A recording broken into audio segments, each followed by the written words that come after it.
raise your hand, and right here we'll start. Can you go back and forth now, and are you permanently, sort of have been pushed out and you can't go back, or what is the situation? They would rather if I didn't go back, but I will go back.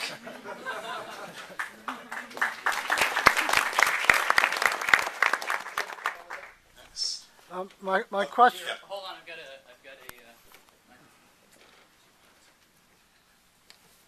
My question goes to why did this happen? Was it just an internal situation, or were there larger forces, including my own governments, behind the support of the coup? I always like to believe that people are good, that people in general would not want to do bad.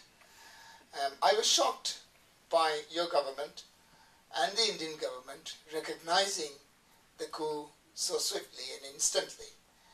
But I am encouraged because gradually they are realigning themselves with the situation on the ground. And I would hope, and I will keep on hoping, that they will understand the intricacies of what is happening and hopefully push for early elections in the Maldives and restore democracy back there. Yes, right here. Yes, you. Would you pass the mic down? Yes, welcome. Thank you. Marvelous film. In that scene, it looked like your first meeting as the leader of your nation. You had mentioned that you were going to seek kind of accountability for the previous regime and possibly discover possibly untold fortunes that were concealed or in kickbacks and such. Did you get very far with that? And if you did, what did you discover? One of the things that we were trying to do was break away from the past. Up until 2008, all the transfers of power in the Maldives has been very, very violent. And we did not want to go for a witch hunt. We did not want to purge the military and the police. And we were trying to see if we could work out from within and reform the institutions and build capacity in independent institutions. But of course, we didn't have the time, and we are now out of government. But I will keep on working, and we will come back again, and we will probably do exactly the same mistakes as before. Which is not going for a witch hunt. Yeah, right here. Yes. President, what do you think of the way the UNFCCC has reframed the climate process, treaty process around a green economy as opposed to climate? And what do you hope to be the outcomes of Rio+20? Well, we've been advocating for that all throughout the last 3 years. We felt that the UNFCCC process was rather silly. It was, in a sense, if both of us agreed on something and if she did not agree, we dilute our understanding to accommodate her. And at the end, we would come up with a document that was useless and not worth the paper it was written, because you are seeking for the lowest common denominator. And also you are asking people and countries to give up life by reducing carbon emission. But on the other hand, the new thinking goes that you can encourage renewable energy and therefore limit carbon emission through more positive measures instead of negative measures. Instead of asking people to cut down on energy consumption, the new thinking would ask people to invest in renewable energy, which would hopefully come to the same thing. We hope that the idea will catch up with people's imaginations. We also hope that all the kind of obstacles that would be brought up by oil companies can be overcome by renewable energy groups and companies. So on the one hand, you will always have fossil fuel really pushing against renewables, and hopefully others would push for renewables. The only way to go about is through legislation. Some countries have done it. Australia is really moving forward on that. We, of course, have come out with a carbon neutral plan. We've done a carbon audit. We've done an investment plan for that audit, and now we have to come out with projects that would satisfy the investment plan. And I think it's possible for any country to do this. Iceland being one example that has been able to develop without so much carbon emission. It's not always true that carbon emission equals development or a good life. You can have a good life with renewables. So we need to find a development pattern that is less carbon intensive.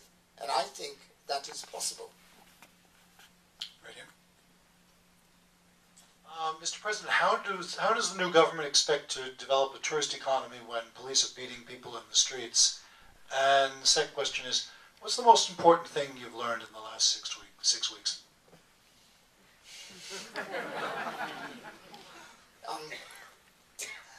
The new regime would hope that they can suppress the people through brute force.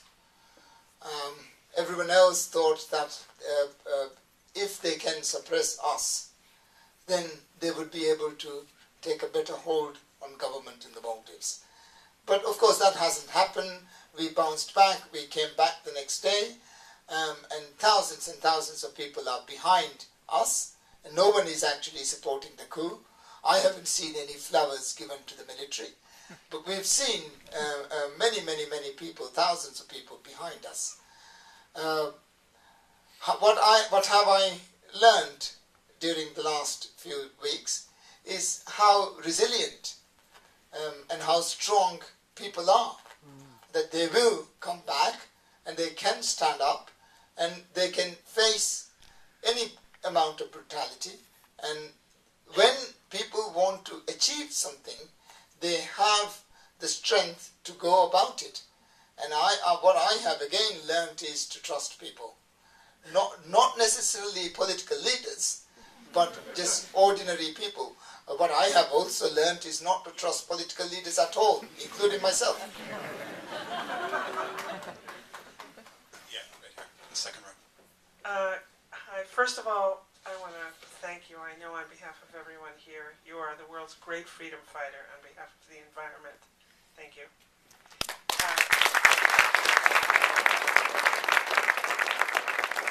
But my question to you is, for those of us who work in the environment and try to get people to wrap their heads around climate change, the issue is that it doesn't feel like immediate danger.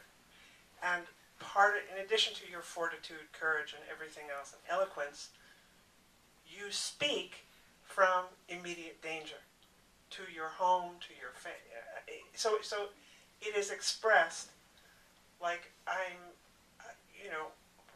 with the urgency that you feel.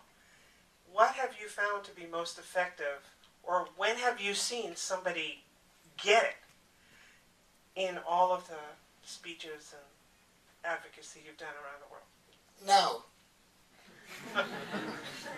Okay.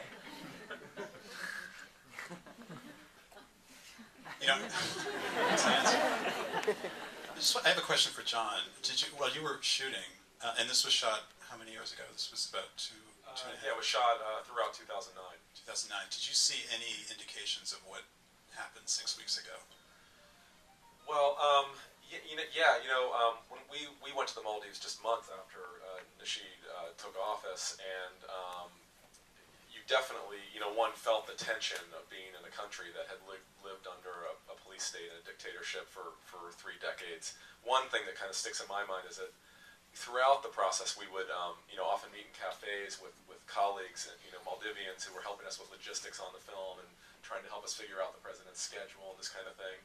And we would ask questions in kind of our normal booming American voices that would echo across the cafe, and they would sort of whisper back to us about what asked them why they were whispering, and they said that, well, they lived with a president who took prisoners, if you spoke, wrongly about the regime, and that they weren't so sure that democracy was going to last.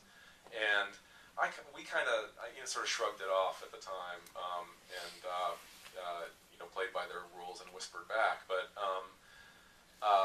now I look back and think how right they were to be scared, because the long shadow of that dictatorship is still very much part of the power structure of the Maldives. The businesses, the monopolies that were built, the corrupt channels of how money would flow in the country, and obviously in the police and the military. So yeah, we felt that we were still shocked and surprised when it happened, but we did, in hindsight, we did feel it.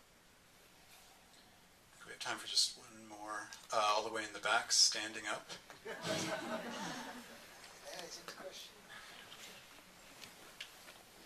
Thanks very much.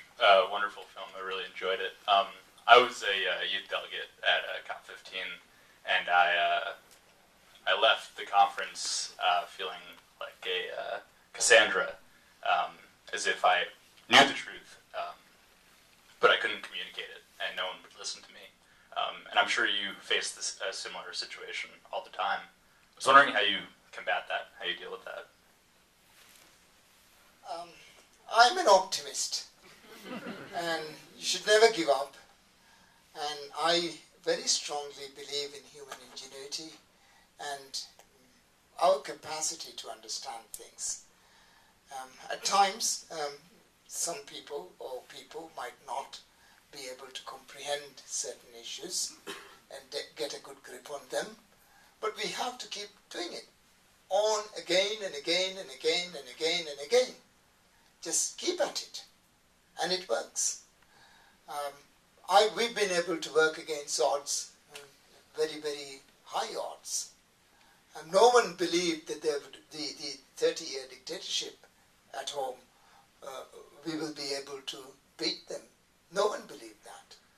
But as time went on and we unrelentingly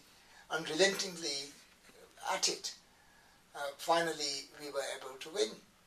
And I think the battle is in principle the same. Even though a vast majority of the people in the United States are unbelievers, we must keep on at it, and I believe that they will come to understand the gravity of the issue, how important it is. After all, we are talking about our grandchildren.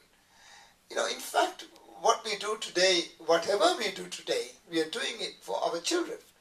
We're not doing anything for ourselves. We find work because we want to feed a family, because we want to feed tomorrow. And when that is the case, it must be possible to give the message that we have to leave a planet that is feasible, viable, and sustainable for the future generations. After all, we are talking about our own grandchildren.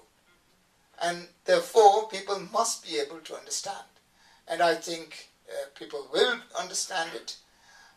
It might be rather difficult right now, but we must not give up, and we must continue the fight, and I'm sure we will win it.